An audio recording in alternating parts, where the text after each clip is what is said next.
This is an important day for me. Like എന്നെ വലിയൊരു പാഠം പഠിപ്പിച്ച എൻ്റെ ഒരു ബെസ്റ്റ് ഫ്രണ്ട് എന്ന് വേണമെങ്കിൽ പറയാം. ഞാൻ എപ്പോഴും ഉപദേശങ്ങൾ നിശബ്ദമായി ചോദിച്ചിരുന്ന വലിയ എന്താ പറയേണ്ടതെന്ന് അറിയത്തില്ല. പലരും എന്നോട് ചോദിച്ചിട്ടുണ്ട്, നീ എന്താ ദ്രോഹിച്ചവർക്ക് നമ്മൾ ലൈക്ക് പോലീസ് കേസ് കൊടുക്കുക, അവരെ ഉപദ്രവിക്കുക, അവർക്കെതിരെ അവരെ മാനസികമായി പീഡിപ്പിക്കുക, ഇതിനൊന്നും ഞാൻ പോയിട്ടില്ല. വലിയ കുറ്റങ്ങൾ ദ്രോഹിച്ച് നമ്മളെ ഇങ്ങനെ ഒരു അവസ്ഥയിലൊക്കെ ആക്കിയ ഒരുപാട് മനുഷ്യരുണ്ട്. അവരോടൊക്കെ ക്ഷമിക്കാൻ, എന്നെ ദ്രോഹിച്ച് ഈ അവസ്ഥയിൽ എത്തിച്ച് നിന്ദിച്ച് അപമാനിച്ച മനുഷ്യരോടെല്ലാം ക്ഷമിക്കാൻ എന്നെ പഠിപ്പിച്ചത് they don't know what they are doing, please forgive them. ഓരോ ദുഷ്ടത്തരവും എൻ്റെ മുമ്പിൽ വരുമ്പോൾ ഞാൻ ഈ ലാസ്റ്റ് മൊമെൻറ്റിൽ പോലും ഞാനൊന്ന് കരകയറി വന്ന നിമിഷം എൻ്റെ ദുരിതങ്ങൾ അറിയാഞ്ഞിട്ട് പോലും എന്നെ ഉപദ്രവിച്ച മനുഷ്യരുണ്ട്. അപ്പോൾ അവരോട് എനിക്ക് ക്ഷമിക്കാൻ പറ്റിയത് they don't know what they are doing, please forgive them.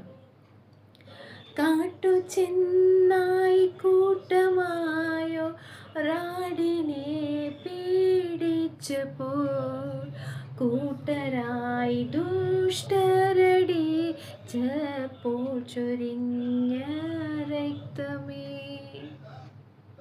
സർവപാപ കറകൾ തീർത്തു നരനെ രക്ഷിച്ചിടുവാൻ.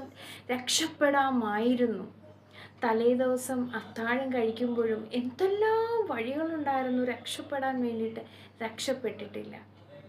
അവിടെയാണ് നമ്മൾ ചിന്തിക്കാൻ, എന്തെല്ലാം വഴികളുണ്ടായിരുന്നു രക്ഷപ്പെടാൻ, പക്ഷെ രക്ഷപ്പെട്ടില്ല.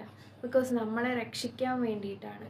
എന്നെ ഈ ഒരു വലിയ കാര്യം ഞാൻ പഠിച്ചത് ഈ പള്ളിമേടകളിൽ നിന്നാണ്. ഇവർ ചെയ്യുന്നത് എന്തെന്ന് ഇവർ തന്നെ അറിയുന്നില്ല, ഇവരോടും ക്ഷമിക്കണമേ. പലരെയും വലിയ പോലീസ് കേസുകളിൽ വരെ നമുക്ക് പെടുത്താമായിരുന്നു, പക്ഷെ നമ്മൾ പെടുത്തിയില്ല. കാരണം കയ്യിൽ ആണിയടിച്ചു, വിലാപ്പുറത്ത് കുത്തി, ക്രൂശിലിട്ടു, രാത്രി മുഴുവൻ ഉറങ്ങാതിരുന്ന് രക്തം മൊത്തം വാർന്നിട്ടും ആ കുരിശും വലിച്ച് രക്ഷപ്പെടാമായിരുന്നു. ദൈവപുത്രനായിരുന്നു. എന്തുകൊണ്ട് രക്ഷപ്പെട്ടിട്ടില്ല? നമ്മളത് ചിന്തിക്കേണ്ടിയിരിക്കുന്നു. So his words are like they don't know what they are doing, please forgive them. നമ്മൾ അത് ജീവിതത്തിൽ പ്രാവർത്തികമാക്കിയാൽ വലിയ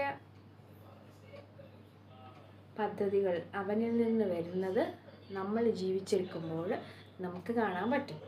സോ പ്രതികാരം